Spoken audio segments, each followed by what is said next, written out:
This is ASUS ROG Phone 6D Ultimate, and today I would like to show how you can add an event to calendar on this device.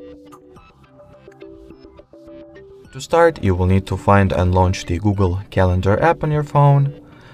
Then select the date you would like to set an event on. Tap at the plus icon to your bottom right, choose an event option from the list, and then fill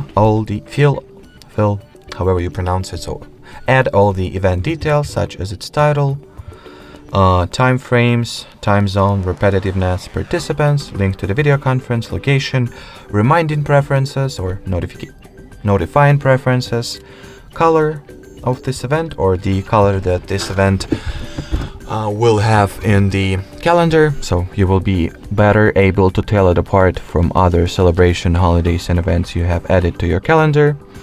Then you can write a description or attach some file. Then hit the save button at the top right corner of your display, and here you have it.